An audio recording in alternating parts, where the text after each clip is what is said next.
This is a demonstration video on how to place an IV catheter in a patient using a taping in a T-port. So for this, I will have Eileen come and assist.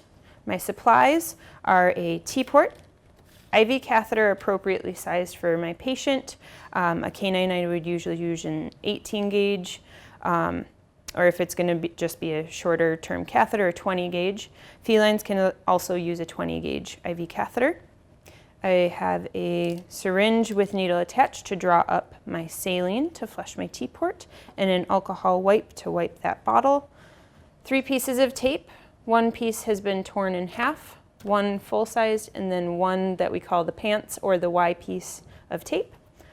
3 scrub wipes, 3 alcohol wipes, and a clipper.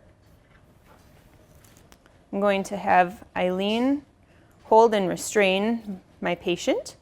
She's going to do this by rolling from medial to lateral with her thumb to get my vessel to pop up. Once I've confirmed placement of my vessel, I'll make sure that I clip a nice wide patched area for my IV catheter. This is about 1 inch by 2 inches.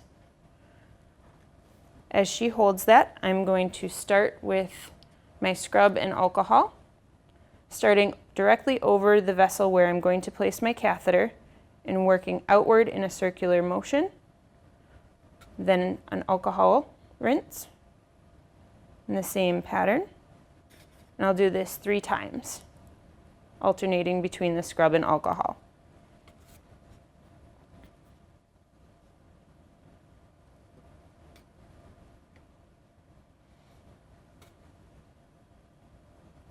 Next, I'm going to prepare my T-port.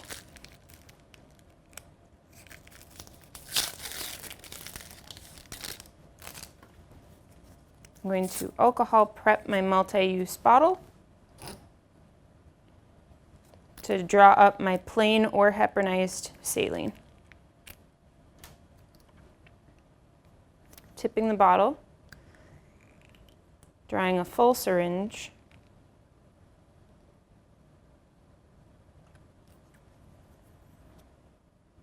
and safely discarding of the sharps.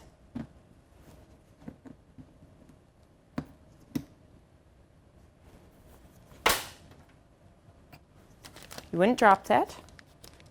Keeping this clean and sterile. Open my T-port. Remove the end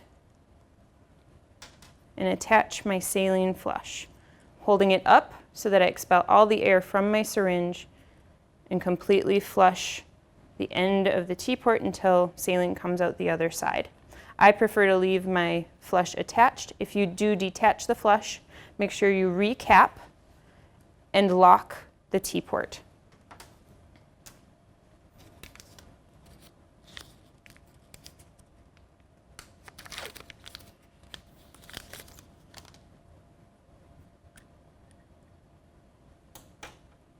Holding my catheter between my thumb and index finger, making sure the bevel is up, I keep this facing me so that I can see when I get a flash into my catheter.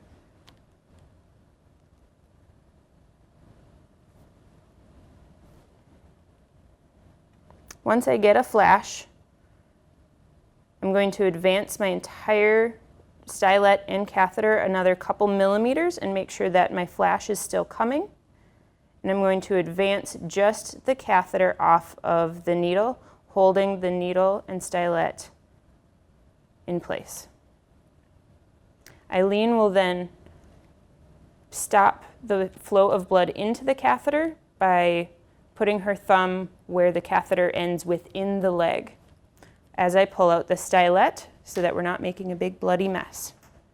I'm keeping a firm hold of my patient's leg while removing the T-port. As I place that into the catheter, I'm going to use my thumb and hold onto the T-port like a joystick so that I can easily manipulate, but if my patient moves, I move with. Using the first piece of tape, being the one that I split in half, I'm going sticky side up underneath the yellow colored portion of the catheter. I'm leaving about an inch or so on that side.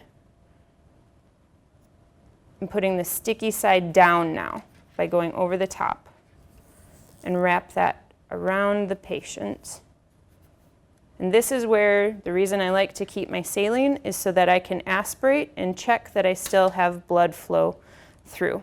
That way, if I were to have a kinked catheter or something were to go wrong, I would know at what piece of tape that went wrong.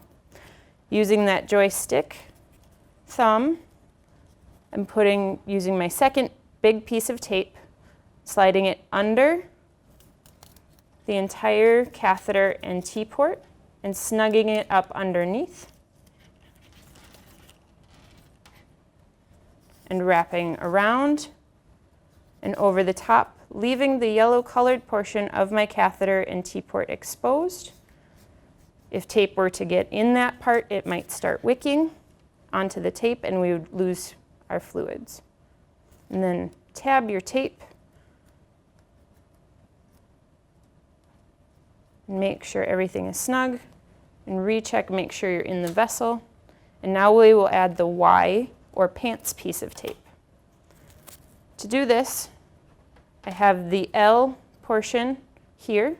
I will put the first pants leg over the top of the L, bringing the second piece of tape over the colored portion of the catheter. This is the only piece of tape that should cover that joint between the T-port and catheter, and bringing the tape over around the top of all of it, making sure it's snug but not too tight, and re-tab your tape. Give one more flush to make sure you're still in the vessel, clamp, and recap using the provided cap that came with your T-port.